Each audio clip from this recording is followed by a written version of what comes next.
Conocer a Dios significa algo diferente para cada persona, desde experimentar la intimidad personal con Dios hasta el testimonio de sus poderosas obras, o comprender hechos sobre Él que el Espíritu Santo ha revelado. La mayoría de nosotros sabemos cuán valioso es tener una relación personal con Dios y verlo obrando en el mundo. Pero desafortunadamente, muchos no sentimos que sea importante aprender tantos hechos acerca de Dios como podamos. Y no es de extrañar. El estudio de lo que los teólogos sistemáticos tradicionales llaman a menudo la doctrina de Dios o la teología propia es tan complejo que requiere un gran esfuerzo.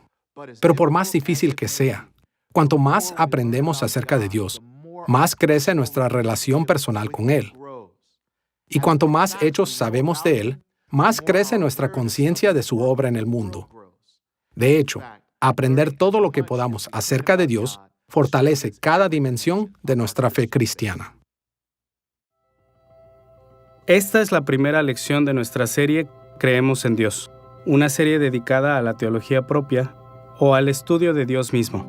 Hemos titulado esta lección Lo que sabemos de Dios. En esta lección presentaremos cómo los teólogos sistemáticos evangélicos han abordado algunas de las cuestiones más básicas relacionadas con la comprensión de quién es Dios y de lo que Él hace. Esta lección introductoria sobre lo que sabemos de Dios se centrará en dos pares de asuntos fundamentales. Primero, exploraremos la revelación y los misterios de Dios, lo que Dios ha revelado sobre sí mismo y lo que oculta sobre sí mismo. Y segundo, examinaremos los atributos y las obras de Dios, dos de los temas principales en los tratados tradicionales de la doctrina de Dios. Veamos primero la revelación y los misterios de Dios. Para ponerlo de manera simple, trataremos la revelación y los misterios de Dios por separado. Comenzaremos con la revelación divina y luego nos volveremos a los misterios divinos. Comencemos con lo que los cristianos creemos acerca de la revelación de Dios o su autorrevelación a la raza humana. Sería difícil imaginar un asunto más fundamental al estudiar la doctrina de Dios que la revelación divina. ¿Qué ha revelado Dios sobre sí mismo? ¿Cómo lo ha hecho? Nuestras respuestas a estas preguntas establecen el rumbo para cada faceta de la teología propia. Veremos la idea de la revelación divina de dos maneras. Primero, presentaremos el concepto básico cristiano de la revelación. Y segundo, examinaremos los dos principales tipos de revelación que debemos tener en cuenta al aprender acerca de Dios. Entonces, ¿cuál es el concepto básico de la revelación divina? Para nuestros propósitos, resumiremos la idea cristiana básica de la revelación divina de esta manera. La autorrevelación de Dios siempre es dada en términos humanos y más plenamente dada en Cristo. Dos facetas de este concepto merecen ser destacadas, comenzando con el hecho de que Dios siempre se ha revelado en términos humanos. Una de las cosas más sorprendentes y únicas del Dios de la Biblia, en mi opinión, es que Él mantiene todos sus atributos incomunicables o atributos infinitos, como la soberanía, la eternidad y la infinitud, en medio de su relación con criaturas que están limitadas al tiempo, que son finitas y que están en la historia. Y el gran Yo Soy entra en el tiempo, el espacio y la historia humana, y se relaciona con las criaturas de una manera que se pone a su nivel.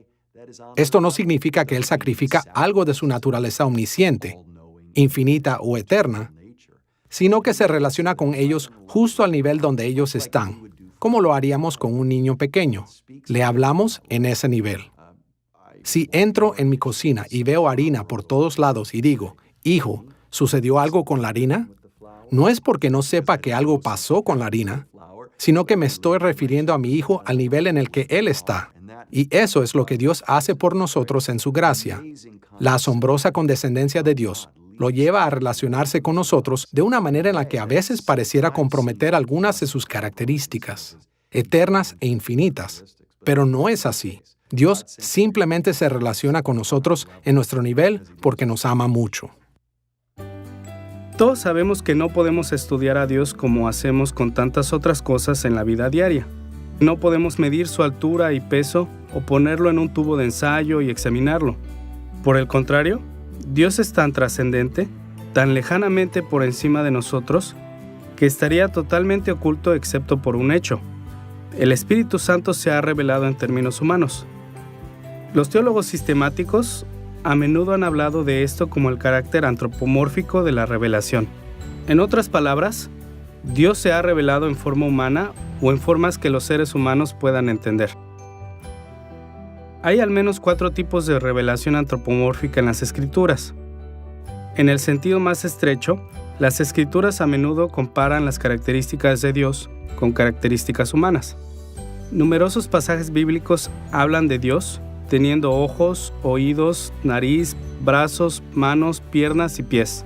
Dios también razona, hace preguntas, consulta a otros, siente emociones y reflexiona. Él actúa y cede, como nosotros lo hacemos también.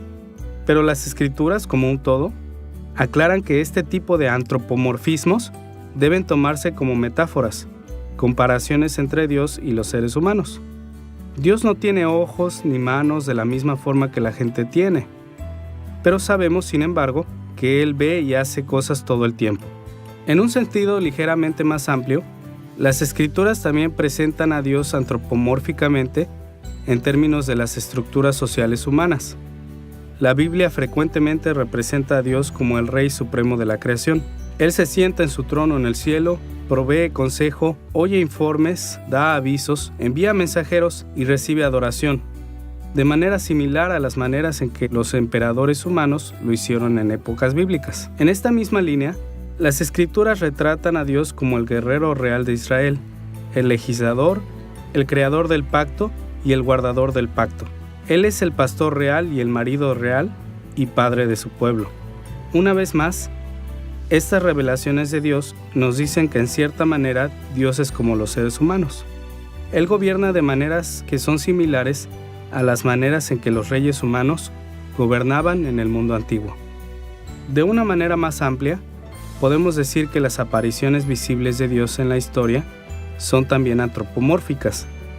La Biblia reporta varias veces cuando Dios apareció visiblemente en el mundo, lo que a menudo llamamos teofanías. Las teofanías más dramáticas asociaron a Dios con humo físico, fuego y con visiones de su visible nube celestial de gloria. Ahora, pasajes como Colosenses capítulo 1 versículo 15 y Primera de Timoteo capítulo 1 versículo 17 nos dicen que Dios mismo es invisible. Por lo tanto, estas apariciones visibles de Dios son también antropomórficas en el sentido de que no presentan a Dios como Él mismo es. Más bien, presentan a Dios de manera que nosotros, los seres humanos, podemos experimentarlo con nuestras capacidades limitadas. Finalmente, en el sentido más amplio, las Escrituras también revelan a Dios en términos humanos, incluso cuando se refieren a sus cualidades abstractas. La Biblia a menudo habla de Dios como justo, santo, poderoso y algo semejante, pero los autores bíblicos explicaron estas descripciones abstractas en términos humanos de maneras que podamos entender. Por lo tanto, es justo decir que de una manera u otra, toda revelación divina es antropomórfica. Dios ha revelado verdades acerca de sí mismo a la raza humana, pero siempre en maneras que se acomodan a nuestras limitaciones humanas. Teniendo en cuenta que el Espíritu Santo siempre nos ha revelado a Dios en términos humanos, veamos un segundo rasgo básico de la revelación divina. Dios se ha revelado a sí mismo más plenamente en Cristo. Ciertamente, no hay nada más central en la fe cristiana que Cristo mismo. Él solo es nuestro Salvador y nuestro Señor, y Él es la revelación suprema de Dios mismo hacia la raza humana. Ahora, como seguidores de Cristo, sabemos que Dios se ha revelado a sí mismo de muchas maneras durante toda la historia bíblica. Pero pasajes como Colosenses capítulo 1 versículo 15 nos dicen que Jesús es la máxima revelación de Dios de sí mismo en términos humanos. Jesús es el encarnado, el eterno Hijo de Dios, la imagen representativa y humana perfecta de Dios. Y por esta razón, todo lo que creemos sobre Dios debe de estar de acuerdo con la revelación suprema de Dios en Jesús, en sus enseñanzas, así como en la importancia de su vida, muerte, resurrección, ascensión y glorioso regreso. Con el concepto básico de la revelación divina en mente, debemos ir más allá en la autorrevelación de Dios, considerando los diferentes tipos de revelación que vienen de Dios. Como hemos dicho, Jesús es la revelación suprema de Dios. Pero en el registro del Nuevo Testamento, Jesús dejó en claro que Él no es la única autorrevelación de Dios. Más bien afirmó que Dios se ha revelado a sí mismo en una variedad de formas.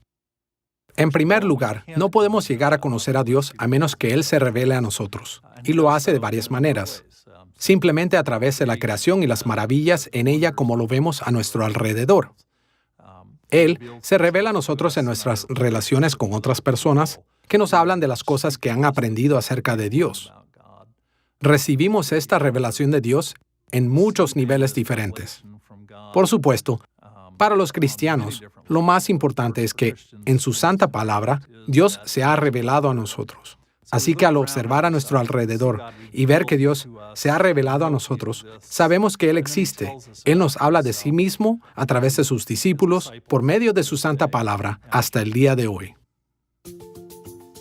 La teología sistemática a menudo identifica dos tipos de revelación de Dios que el mismo Jesús reconoció. El primer tipo se llama a menudo revelación general o natural. De manera simple, el término revelación general se refiere a la enseñanza bíblica de que Dios se ha revelado a sí mismo a los seres humanos a través de cada experiencia de la creación. En línea con una serie de pasajes del Antiguo Testamento como el Salmo 19, Jesús mismo frecuentemente sacó lecciones teológicas de la revelación general.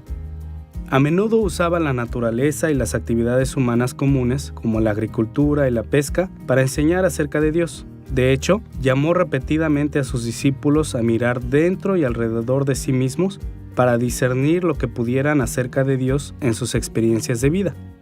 Vemos algo similar en lugares como Hechos capítulo 14, versículo 17 y capítulo 17, versículo 28. En estos versículos, el apóstol Pablo siguió el ejemplo de Cristo y apeló a la revelación general. Aquí, él señaló a los gentiles hacia lo que sabían acerca de Dios a través de la reflexión sobre la naturaleza y la poesía griega. Romanos capítulos 1 y 2 ofrecen la explicación más extensa de la revelación general de las Escrituras. Estos capítulos llaman la atención sobre aspectos positivos y negativos que debemos tener en cuenta mientras exploramos la teología propia. En el lado positivo, Romanos capítulo 1 y 2 enseñan que podemos aprender muchas cosas acerca de Dios a través de nuestras experiencias de vida en la creación de Dios. Escuchemos lo que el apóstol Pablo dijo en Romanos capítulo 1 versículo 20. Porque las cosas invisibles de Él, su eterno poder y deidad, se hacen claramente visibles desde la creación del mundo, siendo entendidas por medio de las cosas hechas. Cuando observamos atentamente estos capítulos, vemos que las cosas hechas son más que el orden natural. Pablo también tenía en mente lo que aprendemos acerca de Dios de la cultura humana, de los seres humanos mismos, e incluso de nuestras vidas personales internas, nuestras conciencias morales, intuiciones, premoniciones y cosas por el estilo. La revelación general es un concepto teológico realmente importante. Primero, porque es un concepto que no se puede negar. Cristianos o no, todos vivimos en el mundo que Dios creó. Que un no creyente lo reconozca o no es otra historia. Pero en la creación, en la revelación general, vemos mucho de quién es Dios con solo mirar la creación. Vemos que tenemos un Dios poderoso, pues ha creado planetas, estrellas, la luna. Un Dios al que le gusta la belleza y que le importa lo que es de naturaleza hermosa. Lo vemos en los animales, en los árboles, en una puesta de sol. Vemos la majestad de Dios en un león. Vemos el carácter de quién es Él por donde quiera que miremos. Esto puede ser muy importante desde el punto de vista evangelístico, porque necesitamos un punto de partida y la revelación general nos da ese punto de partida. Sabemos ciertas cosas sobre el mundo en que vivimos y, por lo tanto, del Dios que creó ese mundo, simplemente mirando a nuestro alrededor. A lo largo de los siglos, esta perspectiva positiva de la revelación general ha desempeñado un papel importante en la doctrina de Dios en forma de la teología natural. Esta es el intento continuo de aprender sobre Dios a través de la revelación general. Los seguidores de Cristo siempre han reconocido que podemos aprender mucho acerca de Dios a través de la teología natural. Y con raras excepciones, las reflexiones teológicas formales sobre la doctrina de Dios, en casi todas las ramas de la Iglesia, han incluido la teología natural. De hecho, los principales teólogos académicos durante el periodo medieval construyeron una estrategia formal y tripartita para seguir la teología natural. En primer lugar, hablaron del camino de la causalidad, via causalitatis en latín. Con esto querían decir que podemos aprender verdades acerca de Dios observando las cosas buenas que Dios ha creado o causado ser en su creación. Por ejemplo, podemos ver que Dios creó la belleza y el orden en el mundo. Así, podemos concluir que Dios mismo debe ser hermoso y ordenado. En segundo lugar, los académicos también hablaron de el camino de la negación, via negationis en latín. Con esto querían decir que podemos inferir verdades sobre Dios, contrastándolo con las limitaciones e imperfecciones de la creación. Por ejemplo, la creación está limitada por el tiempo, pero Dios es eterno. La creación está limitada por el espacio, pero Dios es infinito. Y en tercer lugar, los escolásticos medievales también hablaban del camino de la eminencia, via eminentiae en latín. Con esto querían decir que podemos inferir verdades sobre Dios de la revelación general al notar cómo Dios es siempre mayor que las cosas buenas que ha creado. Por ejemplo, el poder de la naturaleza nos lleva a creer en el poder supremo de Dios. Las capacidades intelectuales humanas nos dirigen hacia la incomparable sabiduría de Dios. En su mayor parte, los evangélicos de hoy no siguen métodos tan rigurosos, pero la teología natural sigue desempeñando un papel importante en la teología propia. Jesús les enseñó a sus seguidores que Dios diseñó cada dimensión de nuestra experiencia de creación para revelar cosas sobre sí mismo. Y como pueblo fiel de Cristo, debemos estar ansiosos de buscar todo lo que podamos aprender acerca de Dios a través de la revelación general. Estas perspectivas positivas sobre la revelación general y la teología natural son importantes para cualquier estudio de teología propia. Pero también debemos tener en cuenta cómo los 2 primeros capítulos de Romanos presentan algunas perspectivas negativas cruciales también. En Romanos capítulo 1, versículo 18, Pablo enfatizó las perspectivas más negativas sobre la revelación general cuando escribió: «Porque la ira de Dios se revela desde el cielo contra toda impiedad e injusticia de los hombres que detienen con injusticia la verdad». En este versículo, Pablo explicó que la revelación general revela la ira de Dios en lugar del camino de su misericordia y salvación. Y esto es verdad porque a menudo la gente pecadora suprime la verdad de la revelación general por su maldad. De hecho, de acuerdo a Romanos capítulo 1, versículo 25, los pecadores cambiaron la verdad de Dios por la mentira. Jesús mismo indicó una y otra vez que los seres humanos pecaminosos frecuentemente fracasan en aprender lo que deberían acerca de Dios de sus experiencias de vida. Como Jesús y Pablo transmitieron, la gente pecadora tiene la tendencia a mentirse a sí mismo y a los demás acerca de lo que Dios ha revelado a través de su creación. Deberíamos ser muy cuidadosos con lo que aprendemos de Dios a través de la categoría de la teología natural. Deberíamos confiar en una declaración como Romanos capítulo 1, versículo 20, que habla de su majestad, su poder. Creo que son cosas en las que podemos confiar en términos de lo que podemos aprender. Pero quisiera decir de inmediato que necesitamos desesperadamente una revelación especial para tener una perspectiva apropiada. Por lo tanto, necesitamos la revelación especial para comprobar el razonamiento humano. Un razonamiento humano autónomo o, digamos, independiente. Porque el reino creado produce algunas cosas que también pueden ser leídas y comprendidas problemáticamente. La revelación especial de la realidad del Señor Jesucristo completa con exactitud quién es Dios. La consulta con su palabra, solo para mantener nuestro razonamiento en línea, es desesperadamente necesaria. La creación de Dios nos enseña una serie de cosas.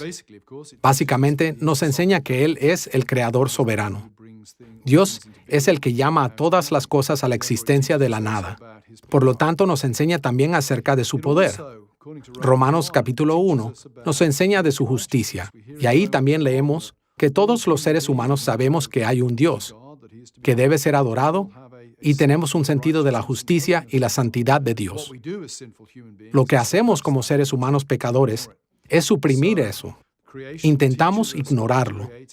La creación nos enseña que Dios es creador, es poderoso y es justo. Nosotros, como seres humanos pecaminosos, intentamos negar y suprimir esas cosas. Lo que la creación no nos enseña acerca de Dios es cómo podemos estar bien con Él. No nos enseña acerca de la gracia y misericordia de Dios en el Señor Jesucristo. Tiene que haber una revelación suplementaria de esto, en sus acciones en el Señor Jesucristo. Estas perspectivas negativas de la revelación general plantean una advertencia necesaria sobre confiar demasiado en la teología natural.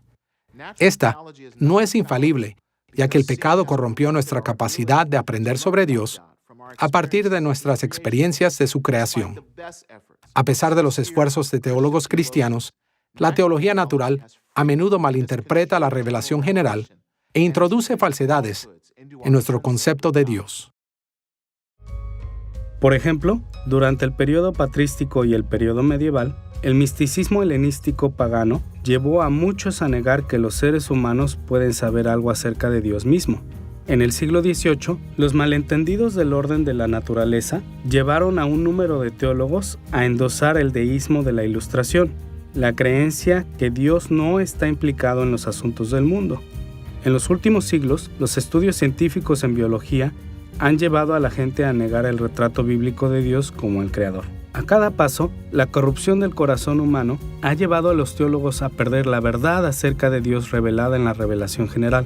Por supuesto, estas perspectivas negativas sobre la teología natural llevan a una pregunta fundamental. Si el pecado corrompe nuestra conciencia de revelación general, ¿cómo podemos saber la verdad acerca de Dios? Para responder a esta pregunta, veremos el segundo tipo principal de revelación divina. Además de la revelación general, Jesús también explicó que Dios nos ha dado una revelación especial o específica. En términos generales, la revelación especial es la autorrevelación de Dios a través de medios sobrenaturales. El Espíritu Santo ha dado revelación a través de sueños, visiones, audiciones y por sus grandes actos de salvación y juicio. Dios también se ha dado a conocer a través de representantes humanos inspirados, sus profetas y apóstoles que fueron inspirados por el Espíritu Santo. Y por supuesto, como dijimos antes, la mayor revelación especial de Dios estaba en Cristo.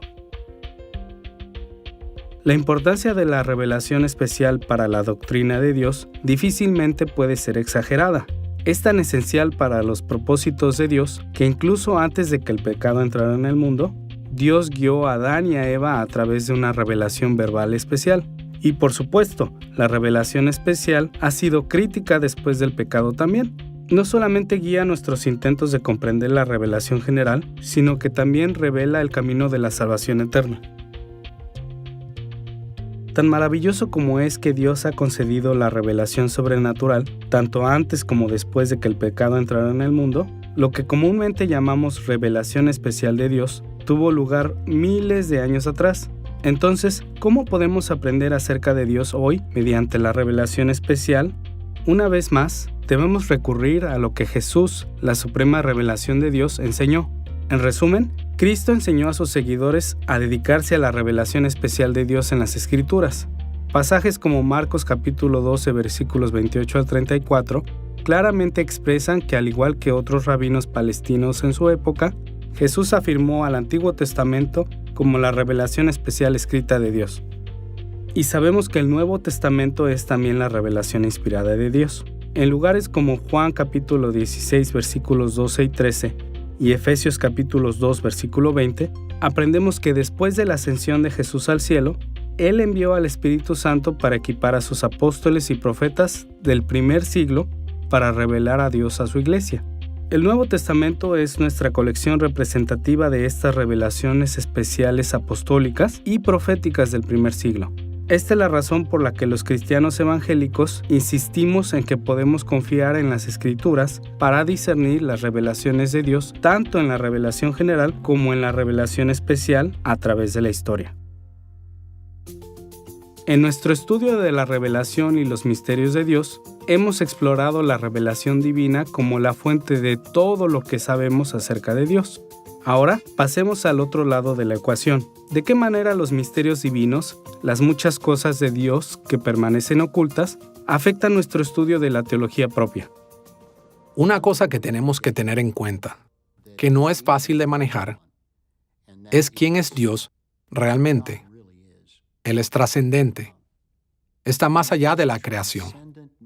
Todo lo que experimentamos aquí en este mundo, Él lo creó. Así que realmente no podemos conocerlo a menos que se revele a sí mismo, a menos que entre de alguna manera en la creación. Él nos habla, se revela a nosotros, lo cual Él ha hecho plenamente en su Hijo Jesús. Pero eso lo hace misterioso para nosotros. Y de hecho, la única forma en que podemos conocer el reino de Dios, su reinado y su gobierno, es porque nos permite vivir aquí, y Él es un Dios invisible. De modo que la única manera de conocer su reino es si Él nos lo revela a nosotros. Como hemos visto, Dios ha sobrepasado la gran distancia entre Él y la humanidad. Él ha hecho posible que lo conozcamos a través de su revelación general y especial. Y al mismo tiempo, nuestro conocimiento de Dios es profundamente afectado por los misterios divinos. Hay muchas cosas que Dios no ha revelado acerca de sí mismo. Comprender los misterios divinos es tan crucial para la teología propia que nos ayuda a verlo en dos pasos. Primero, explicaremos el concepto básico de los misterios divinos. Después, tocaremos los tipos de misterios que enfrentamos mientras estudiamos la doctrina de Dios. ¿Cuál es el concepto básico de los misterios divinos? El término misterio es usado en una variedad de formas en las Escrituras, pero para nuestros propósitos, diremos que los misterios divinos son las innumerables verdades no reveladas acerca de Dios que limitan nuestra comprensión de Dios. Destacaremos dos facetas de esta definición. La primera faceta es el hecho de que los misterios divinos son innumerables verdades acerca de Dios que no han sido reveladas. En Romanos capítulo 11, versículo 33, el apóstol Pablo señaló que siempre debemos ser conscientes de los misterios divinos. Él escribió: «Oh profundidad de las riquezas de la sabiduría y de la ciencia de Dios, cuán insondables son sus juicios e inescrutables sus caminos». En los capítulos anteriores a este versículo, Pablo bosquejó muchas creencias firmes sobre Dios de la revelación general y especial, pero en este pasaje, Pablo señaló la profundidad de la sabiduría y el conocimiento de Dios, y aceptó que los juicios de Dios son insondables y sus caminos inescrutables. A pesar de que Pablo comprendió mucho acerca de Dios a través de la revelación divina, todavía se enfrentaba a innumerables misterios, cosas que el Espíritu de Dios no había revelado. Dios es misterioso porque sobrepasa cualquier comprensión o conocimiento que podamos tener. Actúa sin consultarnos. Él siempre actúa sin consultarnos. Pero a veces la forma en que actúa es difícil de discernir. También es incomprensible en el sentido de que nadie puede agotar por completo el conocimiento de Dios. Está obligado a ser misterioso porque es Dios y no una criatura. No hay nada sobre el hecho de que Dios es misterioso que sea un problema para nosotros en última instancia. El misterio de Dios no significa que no se pueda acceder a Él. No quiere decir que no nos ame y que no podamos sentir su amor. No significa ninguna de esas cosas. De hecho, si no fuera misterioso, podríamos decir con seguridad que no sería Dios. ¿Por qué querríamos un Dios que no sea misterioso? Lo conocemos no exhaustivamente, pero lo conocemos verdaderamente.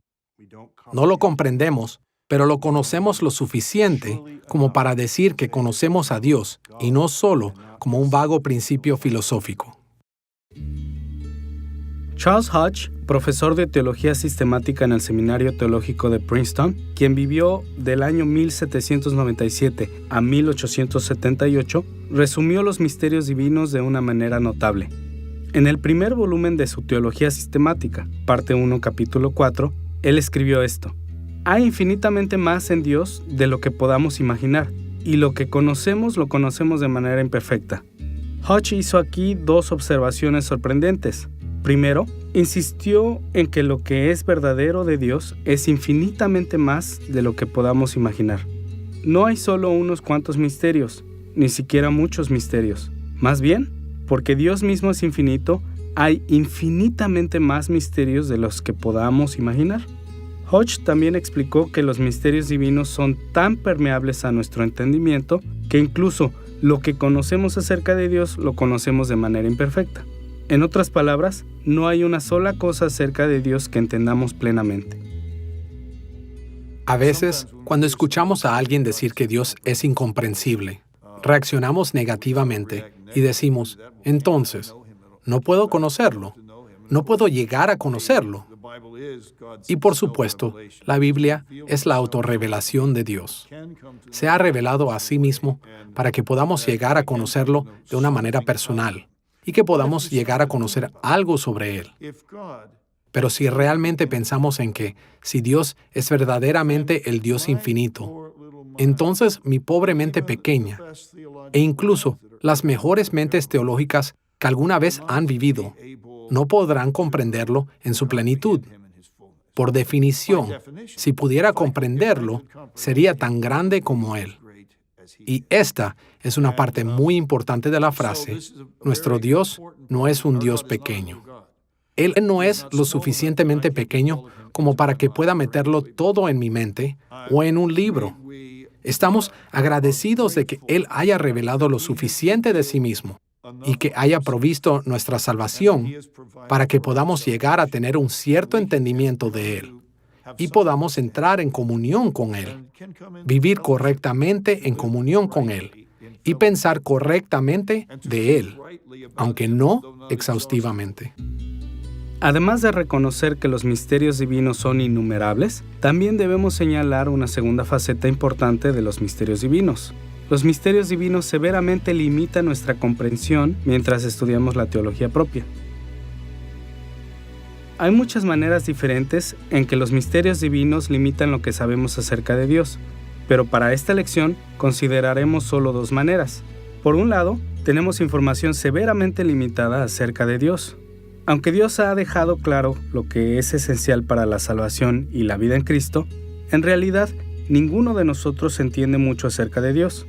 Primera de Corintios capítulo 13, versículo 12, nos dice que vemos solo un pobre reflejo de la verdad de Dios, como si estuviéramos mirando en un espejo. Así, en las discusiones de la doctrina de Dios, incontables preguntas surgen que simplemente no pueden ser contestadas plenamente. Por ejemplo, ¿por qué Dios permite el mal? ¿Cómo podemos discernir los propósitos de Dios en los acontecimientos actuales? Muchos teólogos, especialmente aquellos rodeados de escépticos, se pierden en la especulación porque no pueden admitir que no tenemos todas las respuestas a este tipo de preguntas. Pero los misterios divinos a menudo llevan a los seguidores fieles de Cristo a admitir, no sé, cuando se trata de la doctrina de Dios, si Dios no lo ha revelado, no podemos conocerla. Es tan simple como eso. Como fieles seguidores de Cristo, nunca debemos huir del hecho de que nuestra información acerca de Dios es limitada. Es una bendición el ser recordado a cada instante de esta limitación. Los misterios divinos nos fuerzan a confiar en Dios. Debemos depender del Padre y de Cristo a través del ministerio del Espíritu Santo, en lugar de poner nuestra fe en nuestras habilidades limitadas para poseer conocimiento de Dios. Por otro lado, los misterios divinos también significan que los seres humanos solo son capaces de ofrecer explicaciones limitadas de las revelaciones de Dios. Tenemos razón al insistir en que la revelación del Dios de la verdad no se contradice, y que hay muchas conexiones lógicas que podemos ver entre las revelaciones de Dios. Pero ya sea que lo admitamos o no, los misterios divinos no solo limitan cuánta información tenemos acerca de Dios, también limita nuestra capacidad de explicar la coherencia lógica de gran parte de lo que Dios ha revelado sobre sí mismo. Por ejemplo, no podemos dar una explicación completamente lógica de la Trinidad, el hecho de que Dios es uno y tres. No podemos explicar lógicamente cada dimensión de la realidad de que Jesús es a la vez verdaderamente Dios y verdaderamente hombre. No podemos aclarar completamente cómo Dios puede ser enteramente soberano sobre los asuntos humanos y aún así mantenernos responsables de lo que hacemos. Las mejores mentes cristianas han tratado de responder a estas y muchas preguntas similares, pero han sido incapaces de proporcionar explicaciones completas y lógicas. Al final, puede ser valioso intentar explicar la coherencia lógica de lo que Dios ha revelado sobre sí mismo, pero no es así como determinamos si algo es verdadero o falso. La verdad de cualquier afirmación teológica depende solamente de si Dios la ha dado a conocer en revelación general o especial.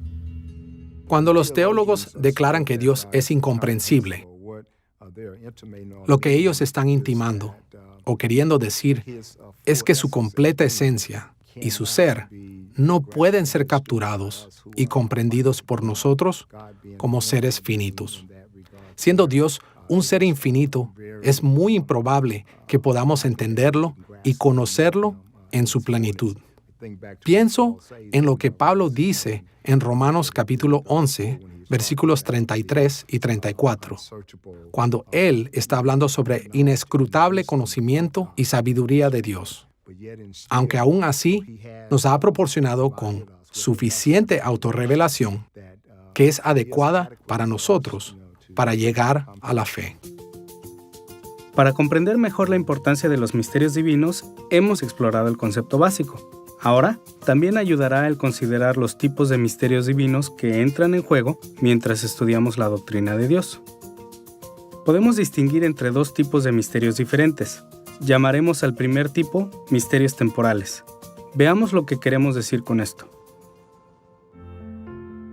Los misterios temporales son verdades acerca de Dios que están ocultas a los seres humanos por un periodo de tiempo, pero luego se revelan en algún momento posterior de la historia. Dios a menudo revela lo que alguna vez fue misterioso a través de la revelación general. Utiliza el mundo físico, las culturas humanas, otras personas o incluso cambios dentro de nosotros mismos para revelar misterios temporales. Algo similar es cierto respecto a la revelación especial. Una lectura cuidadosa de las Escrituras muestra que las revelaciones especiales posteriores de Dios nunca han contradicho sus revelaciones especiales anteriores, pero también está claro que Dios ha revelado más y más sobre sí mismo con el tiempo. Este despliegue de la revelación especial ocurrió en cada periodo de la historia bíblica. Por supuesto, la revelación más dramática de los misterios divinos tuvo lugar en la revelación especial de Cristo. Pablo tenía esto en mente cuando escribió Efesios capítulo 1 versículo 9, capítulo 3 versículo 3 y capítulo 6 versículo 19. En estos versículos, Pablo se refirió al misterio del propósito eterno de Dios en Cristo. Explicó que este misterio se había mantenido oculto hasta el tiempo de los apóstoles y profetas del Nuevo Testamento. Por esta razón, cuando buscamos aprender sobre Dios, siempre debemos buscar una revelación especial en el Nuevo Testamento para aclarar los misterios temporales encontrados en el Antiguo Testamento.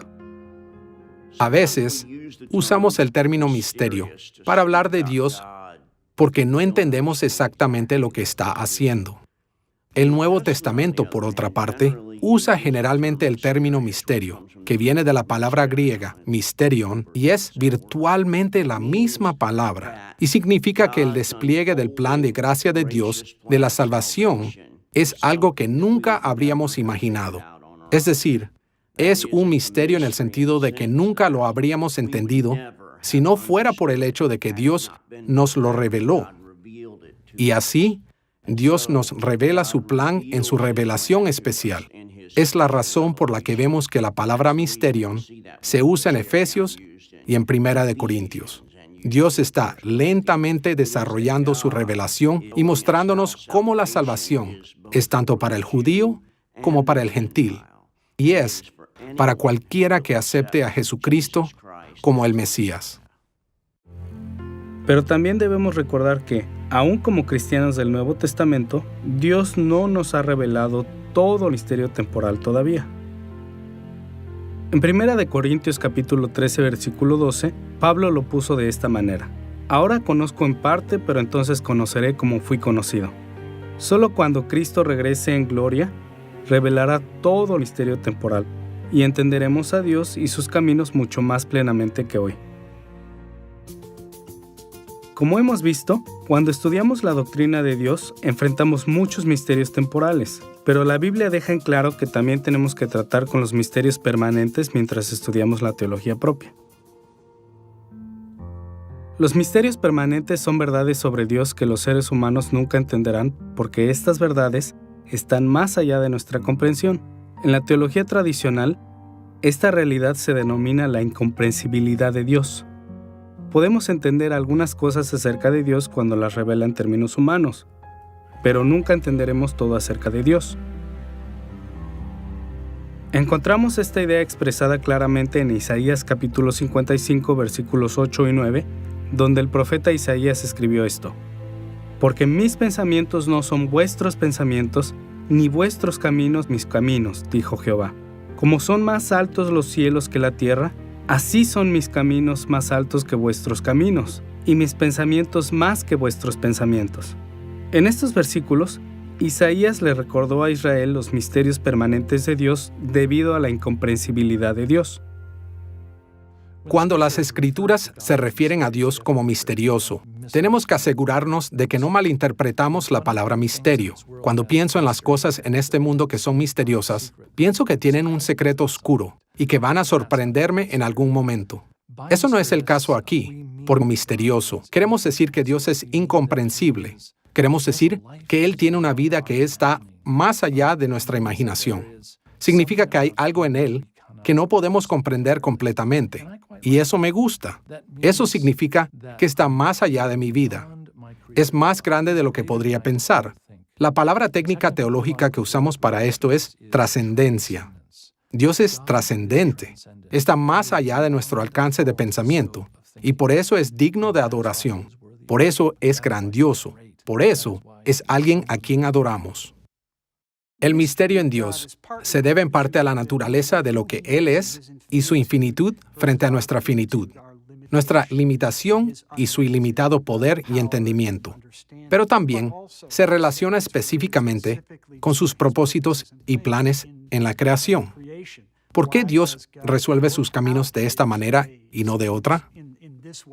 Y a menudo, como seres humanos arrogantes, nos gustaría pensar que sabemos resolver las cosas mejor que Dios. Pero en el misterio de Dios, las Escrituras hablan de eso en Deuteronomio capítulo 29, versículo 29, donde dicen que las cosas ocultas son solo de Dios, pero las cosas que Él ha revelado, esas son las cosas en las que podemos regocijarnos y celebrar. Y hay un sentido en el que podemos aceptar que Dios no nos ha dicho todo, no nos ha dicho todo acerca de sí mismo. ¿Cómo podría Él hacer esto? ¿Y cómo podríamos comprenderlo? Pero tampoco Él no nos ha dicho todo acerca de cómo está desarrollando sus propósitos y planes. Y nadie sabe mejor que Job, en el Antiguo Testamento, que quería una respuesta a sus preguntas sobre por qué Dios permitió estas cosas. Y Dios básicamente no le dio la respuesta que él quería. La respuesta que Dios dio fue: sé lo que estoy haciendo, y en cierto sentido hay un misterio en mi plan que solo yo puedo explicar completamente. Y en última instancia, lo verás al final de los tiempos, cuando todo repentina y completamente tome sentido. En esta serie sobre lo que sabemos de Dios, debemos recordar siempre que, aunque Dios se ha revelado tanto en la revelación general como la especial, también ha mantenido escondidos misterios temporales y permanentes. Simplemente no podemos escapar la realidad de que somos criaturas cuyo entendimiento de Dios siempre estará severamente limitado. Hasta ahora, en esta lección de lo que sabemos de Dios, hemos visto algunas maneras en las que la revelación y los misterios divinos conforman el estudio de la teología propia. Ahora estamos listos para introducir nuestro segundo tema principal, los atributos y las obras de Dios.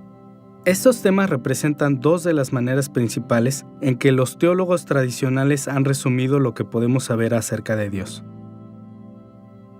Además de los atributos y obras de Dios, los teólogos sistemáticos han prestado mucha atención a la doctrina de la Trinidad en la teología propia.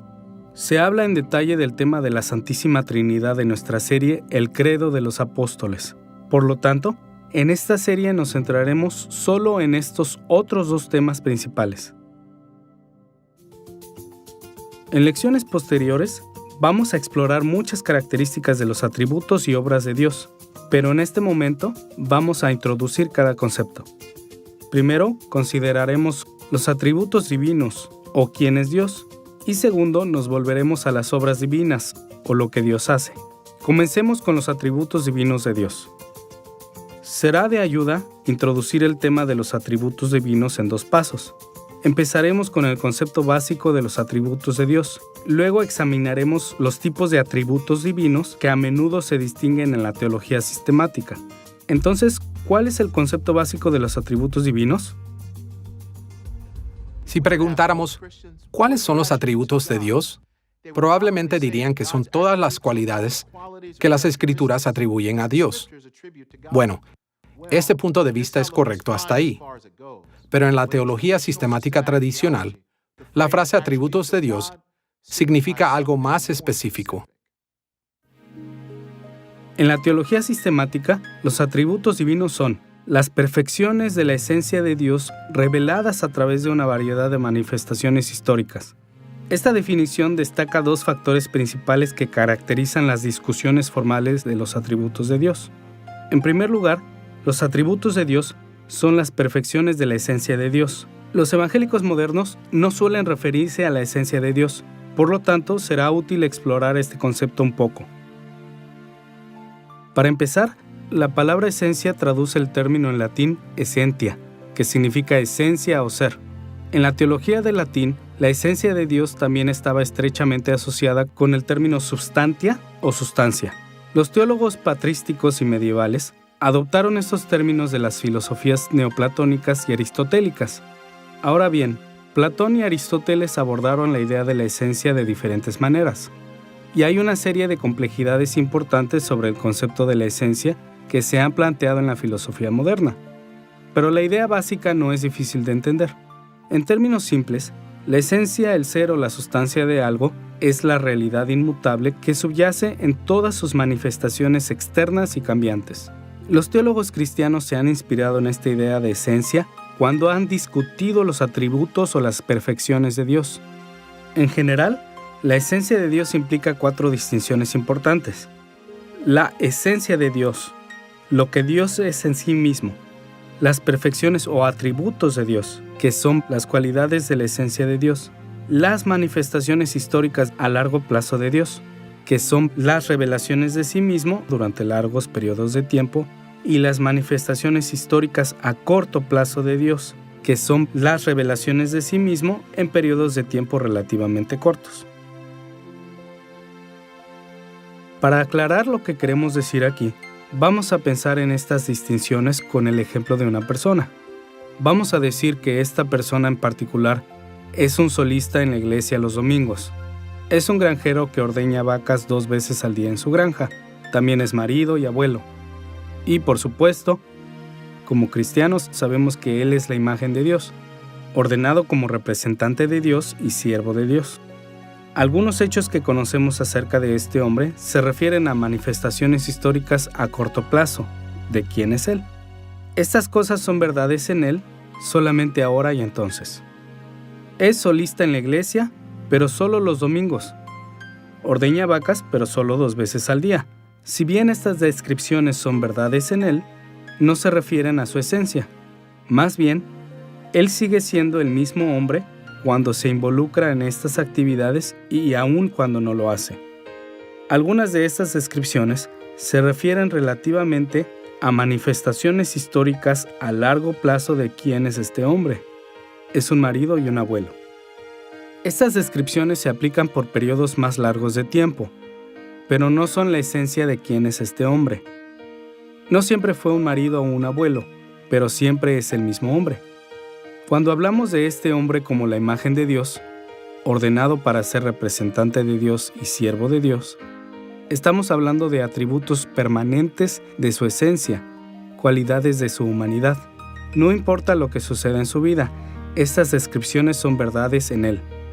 Pero si sumamos todo lo que sabemos sobre él, incluyendo sus atributos permanentes, nos damos cuenta de que solo tenemos vislumbres de su esencia. La esencia de quién es este hombre sigue siendo algo elusiva, siempre más allá de nuestra plena comprensión. En muchos aspectos, los teólogos sistemáticos hacen distinciones similares en la teología propia. Ahora, como todos sabemos, las Escrituras prohíben la idolatría, hacer imágenes de Dios. Por lo tanto, no trataremos de retratar a Dios mismo aquí, pero para ayudarnos a entender la esencia de Dios, usaremos una analogía. Trataremos de imaginar una misteriosa nebulosa en el espacio exterior como representación de la esencia de Dios. Alrededor de esta nebulosa hay vitrales que representan los atributos o perfecciones de la esencia de Dios. Más allá de esto, imaginemos sistemas de estrellas y planetas que se extienden desde esta pieza central, representando las manifestaciones a largo plazo de Dios. Y finalmente, imaginemos sistemas más lejanos de estrellas y planetas que representen las manifestaciones a corto plazo de Dios. Estas distinciones entre la esencia de Dios, sus atributos y sus manifestaciones a largo y corto plazo en la historia, son cruciales en las discusiones de la doctrina de Dios en la teología sistemática tradicional.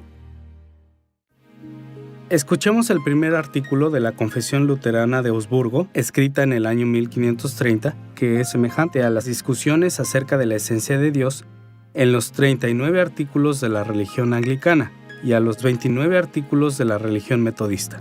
Hay una esencia divina que se llama y que es Dios, eterno, incorpóreo, sin partes, de poder, sabiduría y bondad infinitos, hacedor y conservador de todas las cosas visibles e invisibles.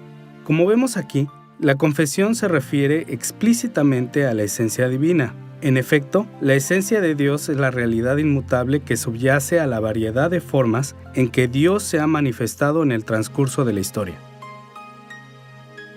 Desafortunadamente, antes de la Reforma, muchos teólogos que estaban inclinados hacia el misticismo cristiano siguieron las filosofías helenísticas y concluyeron que la esencia de Dios está envuelta en misterio.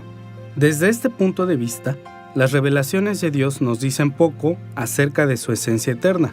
Solo nos hablan de sus manifestaciones secundarias, cambiantes, históricas. Ahora bien, los evangélicos estamos de acuerdo en que hay infinitamente más en la esencia de Dios de lo que podemos saber. Pero a pesar de esto, los evangélicos todavía insistimos en que Dios realmente ha revelado algunos de los atributos o cualidades de su esencia divina. Esta creencia sigue claramente las enseñanzas de las Escrituras.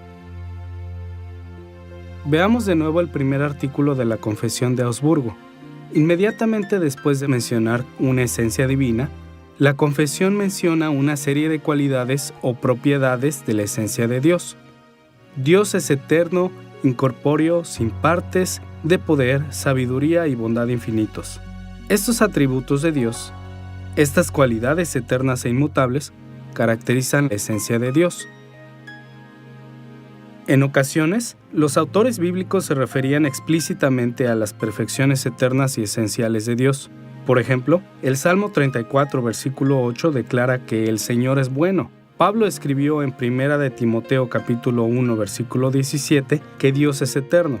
Cuando estudiamos todas las Escrituras, está claro que no importa lo que Dios dice o hace en cualquier situación, no importa qué variedad exhiba, Él es siempre bueno y Él es siempre eterno.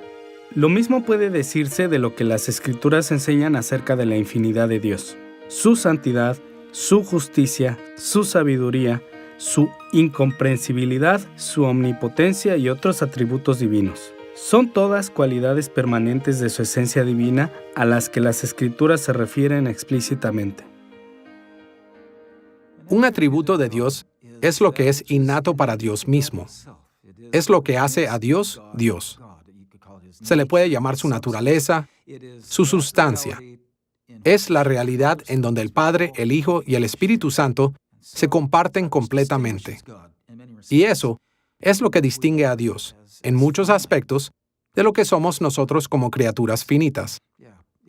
Eso es lo que define la divinidad de Dios. Pero ahora veamos nuestra definición de los atributos divinos. Además de ser las perfecciones de la esencia de Dios, los atributos divinos también son revelados a través de una variedad de manifestaciones históricas. Como acabamos de decir, las Escrituras ocasionalmente se refieren directamente a los atributos eternos de Dios, pero en su mayor parte muestran los atributos de Dios indirectamente a través de descripciones, nombres y títulos, metáforas y símiles, e informes de sus acciones en la historia. Ninguna de estas manifestaciones es contraria a su esencia. Dios siempre se manifiesta de manera fiel a quien es Él, pero en la teología sistemática, los atributos de Dios no son lo mismo que sus manifestaciones. Determinamos los atributos de Dios preguntándonos, ¿qué debe haber sido siempre la verdad de Dios? ¿Y qué debe ser siempre la verdad de Dios que explique todas las formas en que Dios se ha manifestado en la historia? Ahora bien, tenemos que tener cuidado aquí. Por lo general, no es difícil mantener esta distinción entre los atributos de Dios y sus manifestaciones cuando tratamos con cosas que eran verdaderas acerca de Dios durante relativamente cortos periodos de tiempo. Por ejemplo, en Ezequiel capítulo 8, versículo 18, Dios dijo que Él no escucharía las oraciones de su pueblo, pero obviamente no decimos que esa es la esencia de Dios, rehusarse a escuchar las oraciones. En muchos otros lugares, las Escrituras nos dicen que Dios escucha oraciones. Ambas descripciones de Dios son verdaderas manifestaciones históricas de quién es Él en momentos particulares, pero ninguna es una cualidad de su esencia. En cambio, los atributos de Dios son las perfecciones eternas de su esencia que son verdaderas de Él, tanto cuando escucha como cuando no escucha las oraciones. Ahora bien, en contraste, a menudo es más difícil distinguir entre los atributos de Dios y sus manifestaciones históricas cuando duran periodos relativamente largos de tiempo. Por ejemplo, podemos sentirnos tentados a pensar que la paciencia es un atributo de Dios porque ha mostrado paciencia hacia los pecadores generación tras generación. Pero como sabemos por la Biblia, la paciencia de Dios termina con diferentes personas en diferentes momentos de la historia. Y terminará para todos los pecadores en el juicio final cuando Cristo regrese en gloria. Así, en el sentido técnico de la teología sistemática, incluso algo tan duradero como la paciencia divina no es un atributo eterno de la esencia de Dios. Exploraremos esta distinción con más detalle en lecciones posteriores, pero en este punto, la idea básica debe ser clara. Dios se manifiesta a corto plazo y a largo plazo en ciertos aspectos de la historia, pero los atributos de Dios son las cualidades de Dios que han sido verdaderas de Él por siempre y serán verdad para siempre. Teniendo en mente los atributos divinos y este concepto básico, debemos pasar a un segundo tema, los diferentes tipos de los atributos divinos de Dios. ¿Cómo los teólogos han identificado y clasificado las perfecciones de la esencia de Dios? Debido a que la Biblia no identifica explícitamente todos los atributos de Dios y debido a que no los clasifica, los teólogos han agrupado las perfecciones de Dios de diferentes maneras. Muchos estudiosos han clasificado los atributos de Dios a lo largo de las líneas que mencionamos anteriormente en esta lección: el camino de la causalidad, el camino de la negación y el camino de la eminencia. Otra forma común de clasificar los atributos de Dios se basa en los entendimientos actuales de los seres humanos como imagen de Dios. En este enfoque, es común hablar de las perfecciones de Dios como su ser, su intelecto, su voluntad y su carácter moral. Ahora bien, ninguno de estos sistemas de clasificación ha sido el más prominente, pero debemos tenerlos en mente porque aparecen una y otra vez, explícita o implícitamente, cuando los teólogos discuten los atributos de Dios. En su mayoría, los evangélicos hemos favorecido dividir las perfecciones de Dios en dos tipos principales de atributos. El primer tipo se llama atributos incomunicables de Dios, y el segundo tipo se conoce como sus atributos comunicables. Desglosemos lo que queremos decir con ambas categorías, comenzando con los atributos incomunicables de Dios. Teólogos bien conocidos a menudo han señalado las limitaciones de esta doble clasificación y veremos algunos de estos temas en las lecciones que siguen, pero esta distinción sigue siendo una manera común de hablar de las perfecciones de la esencia de Dios. El término incomunicable significa incapaz de ser compartido. Por lo tanto, los atributos incomunicables de Dios son aquellas perfecciones de su esencia que la creación, incluyendo a los seres humanos como la imagen de Dios, no puede compartir con Él. Como tales, los atributos incomunicables corresponden abruptamente en términos generales a las perfecciones de Dios que determinamos a través del camino de la negación. Estos atributos se centran en cómo Dios es diferente de su creación. Como vimos hace un momento, el primer artículo de la Confesión de Augsburgo se refiere a 6 atributos de Dios. Él es eterno, incorpóreo, sin partes, de poder, sabiduría y bondad infinitos. Aunque esto es algo de una simplificación excesiva, es común que los atributos incomunicables de Dios estén asociados con los términos eterno, incorpóreo, sin partes e infinito. Dios es eterno, nosotros somos temporales. Él no tiene cuerpo, nosotros tenemos cuerpos. Él no tiene partes, nosotros estamos divididos en partes. Él es infinito, nosotros somos finitos. Ahora bien, para que Dios se comunique con nosotros en términos humanos, las escrituras ocasionalmente se basan en comparaciones débiles y positivas entre estos atributos y la creación.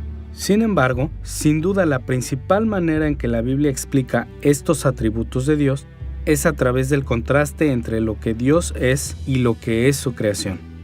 Como resultado, las escrituras no llaman a los seres humanos a imitar a Dios de estas maneras. No se nos instruye el tratar de ser eternos, sin cuerpos, sin partes o infinitos. Por el contrario, las Escrituras nos llaman a reconocer estos atributos de Dios en humilde adoración y alabanza por ser tan diferente de nosotros. Con esta idea de los atributos incomunicables de Dios en mente, consideremos el segundo tipo de atributos de Dios, los atributos comunicables de Dios. De los atributos enumerados en el primer artículo de la Confesión de Augsburgo, los atributos comunicables suelen estar asociados con poder, sabiduría y bondad. El término comunicable significa que algo es capaz de ser compartido. En este caso, nos referimos al hecho de que algunas de las perfecciones eternas de Dios son compartidas con su creación, especialmente con los seres humanos como la imagen de Dios. Los seres humanos tenemos poder, sabiduría y bondad, imperfectamente y a escala humana, pero poseemos estas cualidades. La principal manera en que entendemos los atributos comunicables de Dios es por comparación. En este sentido, los atributos comunicables corresponden aproximadamente a los que los teólogos escolásticos medievales identificaron mediante el camino de la causalidad y el camino de la eminencia. A través de la Escritura, a menudo se nos manda no simplemente a admirar estos atributos divinos, sino también a imitarlos. Debemos ser cada vez más como Dios en nuestro ejercicio del poder, y debemos imitarlo desarrollando y exhibiendo sabiduría y bondad en nuestras vidas. Hay muchas cosas que necesitan ser dichas acerca de ambas clases de perfecciones de Dios, y exploraremos más sobre su significado en lecciones posteriores de esta serie. Pero en este punto, simplemente debemos tener en cuenta que una de las formas más comunes de distinguir las perfecciones de Dios de las demás es hablar de ellas como sus atributos incomunicables y comunicables.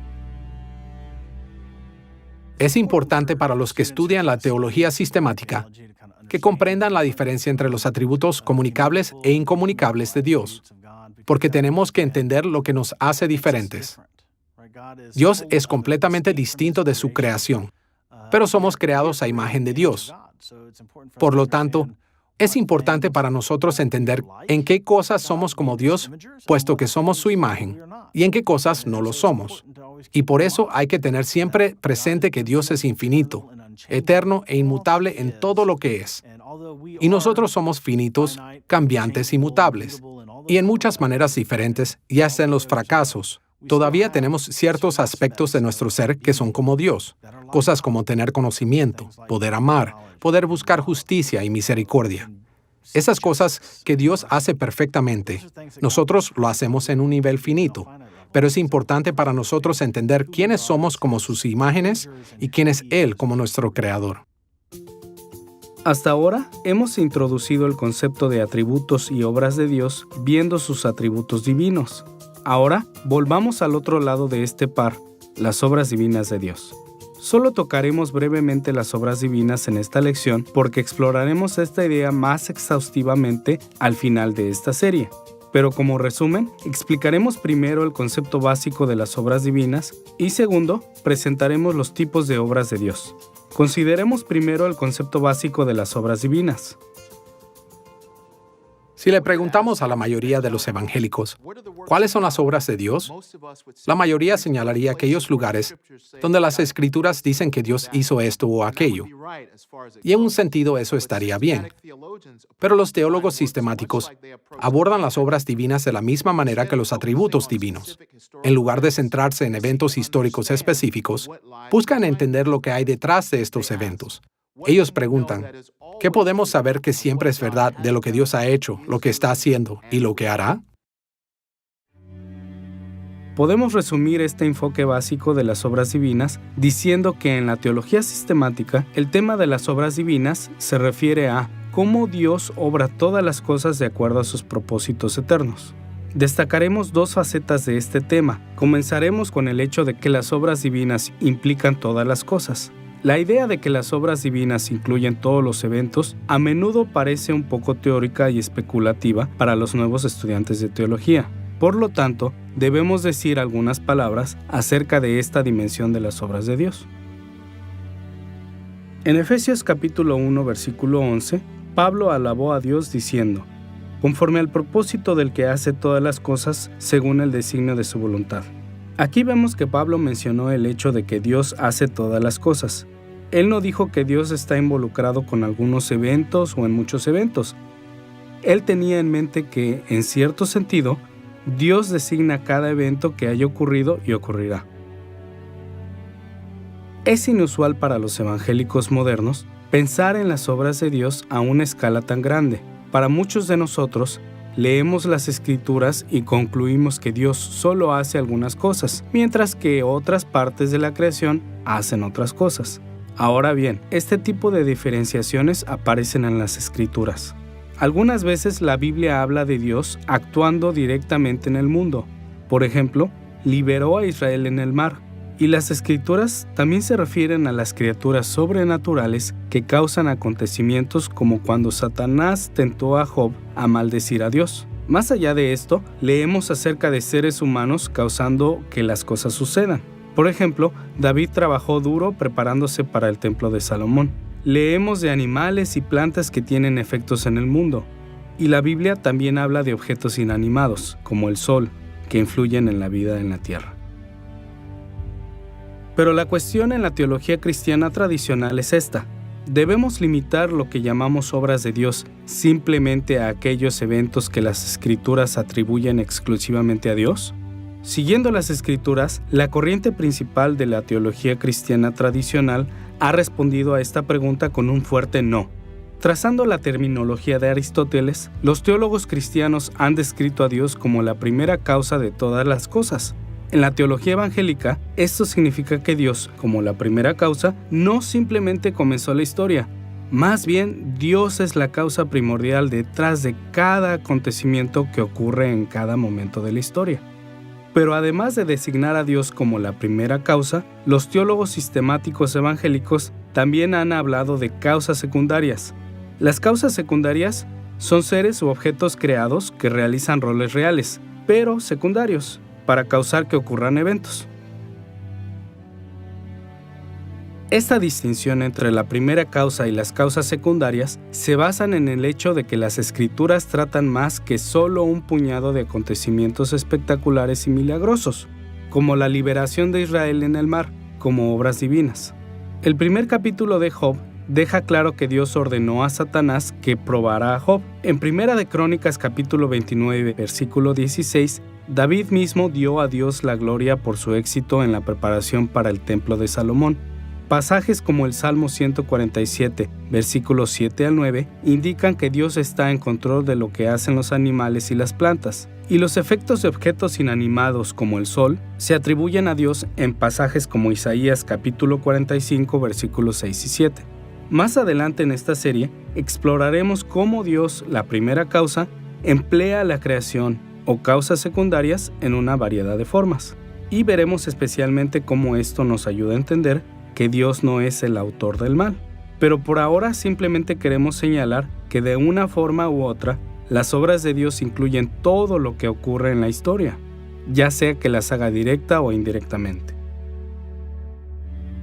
Si vemos otra vez nuestro resumen del concepto básico de las obras divinas, podemos ver que las obras divinas son también de acuerdo a los propósitos eternos de Dios. Como vimos anteriormente en esta lección, los teólogos han prestado mucha atención a los atributos eternos e inmutables de Dios en la teología propia. De manera similar, también se han concentrado en cómo las obras de Dios son de acuerdo con su plan o propósitos eternos e inmutables. Ahora, es justo decir que muchos evangélicos modernos no están familiarizados con este concepto, y los que hablan de tales asuntos tienen diferentes maneras de entenderlos. Por lo tanto, debemos tomar un momento para explicar la idea básica que tenemos en mente. Recordemos que en Efesios capítulo 1, versículo 11, Pablo alabó a Dios diciendo, conforme al propósito del que hace todas las cosas según el designio de su voluntad. Observe aquí que Pablo no solo habló de todas las cosas como obra de Dios, sino también que toda obra de Dios es conforme al propósito de su voluntad. Aquí, Pablo se refirió al concepto del Antiguo Testamento de que Dios tiene un plan eterno para la historia, un plan que sin duda Él cumplirá. Escuchemos, por ejemplo, Isaías capítulo 46, versículo 10, donde Dios dijo esto: Yo anuncio el fin desde el principio, desde los tiempos antiguos lo que está por venir. Yo digo, mi propósito se cumplirá y haré todo lo que deseo. Ahora bien, esta faceta de las obras de Dios es tan misteriosa que los cristianos fieles la han entendido de muchas maneras diferentes, pero en general, la teología cristiana dominante siempre ha afirmado que Dios tiene un plan eterno, y sus obras, que incluyen todas las dimensiones de la historia, cumplen siempre sus propósitos eternos. Dios no ignora lo que sucederá en la historia. Nunca se sorprende de la historia. Sus propósitos no se frustran. Por misteriosa que sea, nada está más allá del plan de Dios que abarca toda la historia en Cristo. Cuando algo sucede en el mundo, nos preguntamos, ¿es esto algo que Dios realmente tenía en mente o no? Y particularmente cuando las cosas van mal en el mundo, decimos, ¿dónde está Dios en esto? ¿Y cuál es su propósito? Y creo que es útil entender la plenitud de la doctrina bíblica de la soberanía de Dios, porque está claro que no hay nada que suceda que esté fuera de la voluntad y el propósito de Dios. Y hay muchos lugares en los que podemos señalar esto en las Escrituras. Efesios capítulo 1 dice que Dios hace todo según el propósito de su voluntad. Y así, todo lo que ha ocurrido en la historia es en última instancia parte de los propósitos de Dios. Y esto es un gran misterio para nosotros, con nuestras mentes limitadas. Dios tiene un propósito que está trabajando a través de la historia humana. Si Dios es omnisciente, si el conocimiento de Dios comprende el pasado, presente y futuro, de todas las cosas posibles y de todas las cosas actuales, entonces todos los eventos históricos son parte de su plan. Habiendo tocado el concepto básico de las obras divinas, también debemos mencionar cómo las discusiones formales de la doctrina de Dios han distinguido diferentes tipos o clases de obras divinas. Solo como un ejemplo, escuchemos una vez más el primer artículo de la Confesión de Augsburgo. Hay una esencia divina que se llama y que es Dios, eterno, incorpóreo, sin partes, de poder, sabiduría y bondad infinitos, hacedor y conservador de todas las cosas visibles e invisibles. Como vemos aquí, después de enumerar una serie de atributos de Dios, la confesión llama la atención a dos tipos de obras divinas. Por un lado, menciona que Dios es hacedor de todas las cosas visibles e invisibles. Y por otro lado, menciona que Dios es conservador de todas las cosas visibles e invisibles. Estas afirmaciones de la Confesión de Augsburgo representan una distinción tradicional prominente entre dos tipos de obras divinas. La primera es la obra de Dios de la creación. Todos sabemos que en Génesis capítulo 1, versículo 1, la Biblia comienza de esta manera: En el principio creó Dios los cielos y la tierra. En muchos aspectos, las Escrituras comienzan con esta enseñanza, porque constituye la base de todo lo que creemos acerca de las obras de Dios. Hay muchas maneras de resumir las maneras tradicionales en que se aborda la obra de Dios en la teología propia, y exploraremos estos asuntos en lecciones posteriores. Pero en esta lección basta con mencionar 3 énfasis principales. Primero, el hecho de la creación, cómo Dios creó todo lo que existe. Segundo, la variedad de la creación, cómo Dios creó la variedad tanto en el reino físico como el espiritual. Y tercero, el propósito de la creación, cómo Dios estableció primero la creación para cumplir sus propósitos eternos. Además de la obra de la creación, el segundo tipo de obras divinas es la obra de la providencia de Dios, o, como suele decirse, el hecho de que Dios preserva su creación. Desafortunadamente, con demasiada frecuencia, los cristianos evangélicos de hoy no comprenden cuán profunda es la obra de la providencia de Dios. Se imaginan que cuando Dios creó el mundo, le dio una medida de independencia para que pueda mantenerse unido sin su atención. Pero en la teología sistemática tradicional, el término providencia, del término en latín providentia, tiene connotaciones de atender algo o cuidar algo. Y esta terminología refleja la creencia cristiana de que la creación es tan dependiente de Dios ahora como lo fue en el primer momento de la creación. Escuchemos Colosenses capítulo 1 versículos 16 y 17, donde el apóstol Pablo dijo estas palabras: Porque en Él, Cristo, fueron creadas todas las cosas, las que hay en los cielos y las que hay en la tierra, visibles e invisibles, sean tronos, sean dominios, sean principados, sean potestades. Todo fue creado por medio de Él y para Él, y Él es antes de todas las cosas, y todas las cosas en Él subsisten. Como este pasaje indica, no solo es cierto que en Cristo fueron creadas todas las cosas, es igualmente cierto que todas las cosas en Él subsisten. Al trazar este paralelo, el apóstol dejó en claro que la creación simplemente se desmoronaría si no fuera por la providencia de Dios, su cuidado preservador y sustentador, constantemente obrando en la creación. En pocas palabras, al igual que la obra de la creación, la obra de providencia se puede resumir en 3 maneras principales: el hecho del cuidado providencial de Dios para la creación, cómo preserva y sustenta el mundo y todo lo que ha hecho, la variedad del cuidado providencial de Dios, cómo interactúa con diferentes facetas de la creación de diferentes maneras, y el propósito del cuidado providencial de Dios, cómo Dios asegura que la creación cumplirá sus propósitos eternos. No exploraremos estos detalles en esta lección, pero a medida que continuemos el estudio de la doctrina de Dios, veremos más claramente lo crucial que es entender las obras de Dios, tanto su obra de creación como su obra de providencia. Al hablar de la providencia de Dios, hablamos del cuidado de Dios por su creación y sus criaturas. Dios no solamente creó el mundo y se alejó para hacer algo más. No. Dios continúa sosteniendo el mundo. Dios provee lo que necesitamos: comida, agua, aire, todo lo que damos por sentado. Por eso es importante agradecerle, y agradecemos los alimentos y le ofrecemos alabanza. Toda buena dádiva la recibimos del Padre Celestial.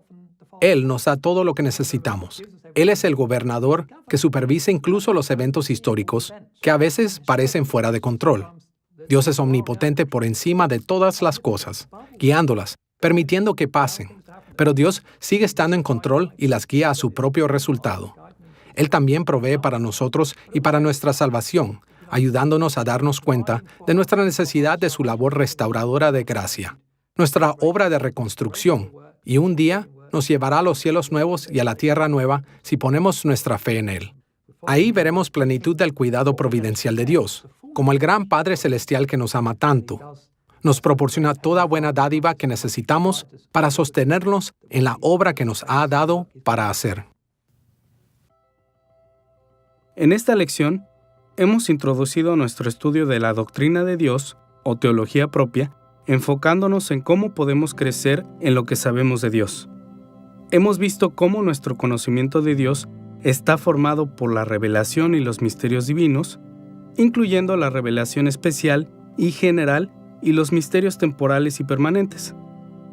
Y hemos aprendido que nuestro conocimiento de Dios implica una conciencia de sus atributos y sus obras, de sus atributos incomunicables y comunicables, y de sus obras de creación y providencia. Todos los seguidores de Cristo deberíamos querer crecer en el conocimiento personal de Dios y en nuestra experiencia de sus acciones en el mundo. Pero para hacer esto, debemos aprender lo más posible acerca de Dios. En esta lección, hemos abordado algunos de los principales problemas de primer plano en teología propia. Pero en las lecciones que siguen, aprenderemos más y más sobre la doctrina de Dios mientras exploramos más acerca de quién es Dios y qué hace. Y mientras lo hacemos, veremos en cada paso del camino cómo aumentar nuestro conocimiento de Dios es esencial para todas las dimensiones de la teología cristiana y para cada dimensión del servicio fiel a Dios.